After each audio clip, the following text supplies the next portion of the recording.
की बेटी न्यायियों के समय में रहती थी, जब इस्राएली लोग वही करते थे जो उन्हें ठीक लगता था। उसके पिता यिप्तह एक शक्तिशाली योद्धा थे जिनका अतीत संघर्षपूर्ण रहा था। उन्हें उनके भाइयों ने बाहर निकाल दिया था और फिर जब सेना को सेनापति की जरूरत पड़ी तो उन्हें वापस बुला लिया गया।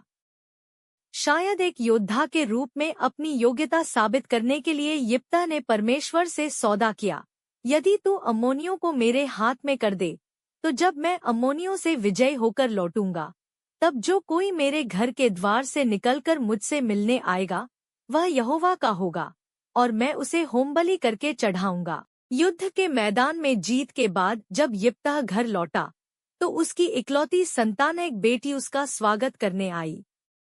जश्न और खुशी के उसके कृत्य ने यिप्तह को परमेश्वर के प्रति अपनी प्रतिज्ञा की जल्दबाजी का सामना कराया।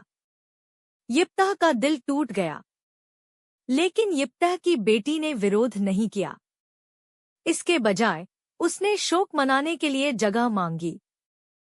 यिप्तह की बेटी की कहानी एक दुखद कहानी है, एक पिता की जो परमेश्वर को कुछ ऐसा देने की प्रतिज्ञा करता है जिसे परमेश्वर ने कभी नहीं मांगा या चाहा, क्योंकि यह उसकी अपनी नज़र में सही था। यिप्तह की बेटी का जीवन छोटा हो जाएगा, साथ ही परिवार का वंश हमेशा के लिए खत्म हो जाएगा, एक प्रतिज्ञा के लिए चुकाई जाने वाली एक बड़ी कीमत।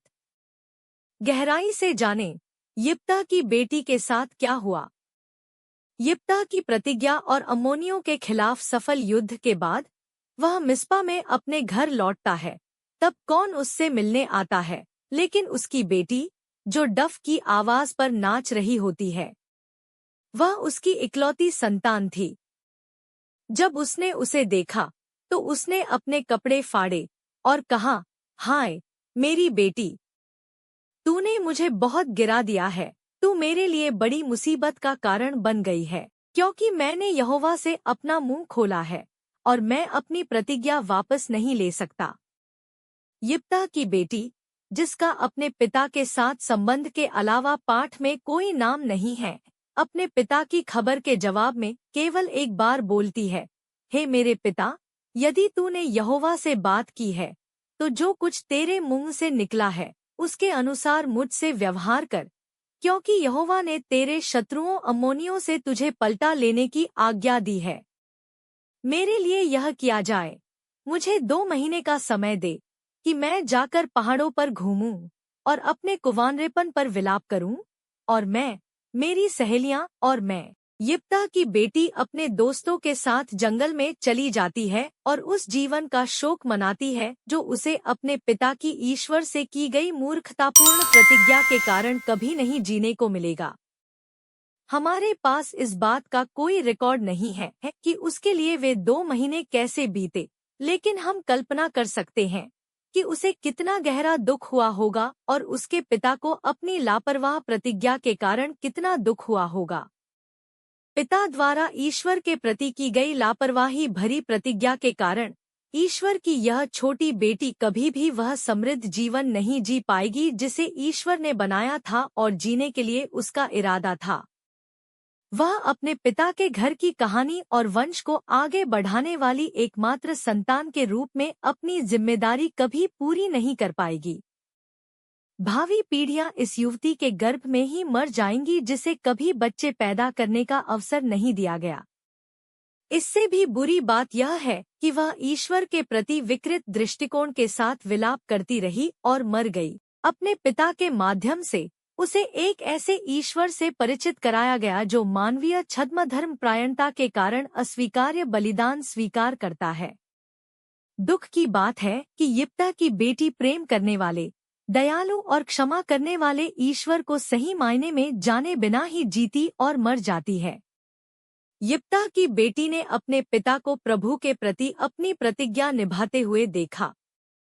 शायद उसने अपने युवा शरीर को बलि के रूप में वेदी पर चढ़ाते समय गर्व के साथ उसकी ओर देखा।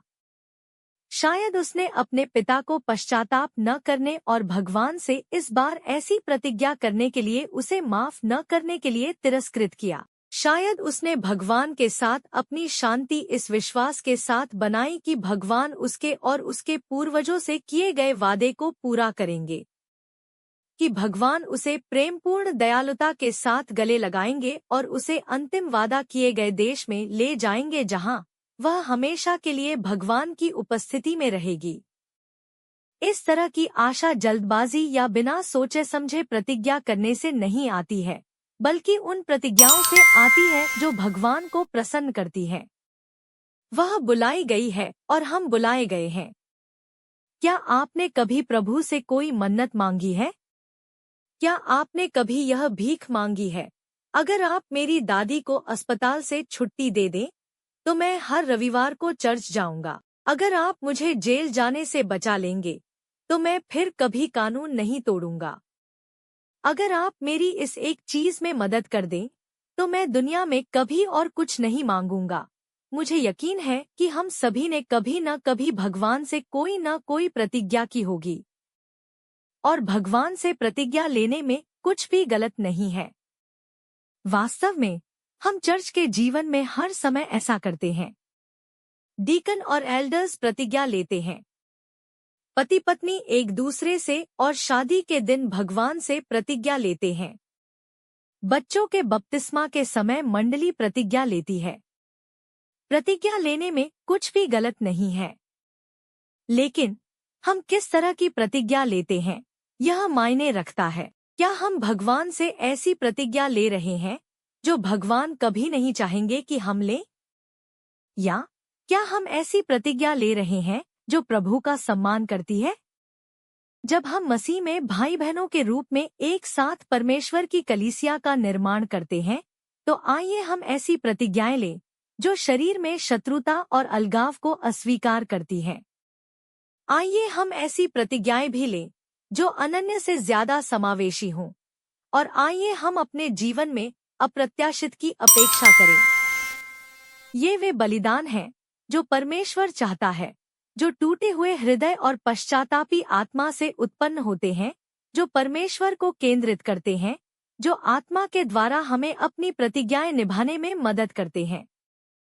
चर्च और माता पिता को अपने बच्चों के प्रति बपतिस्मा की प्रतिज्ञाओं को पूरा करने की अनुमति दें।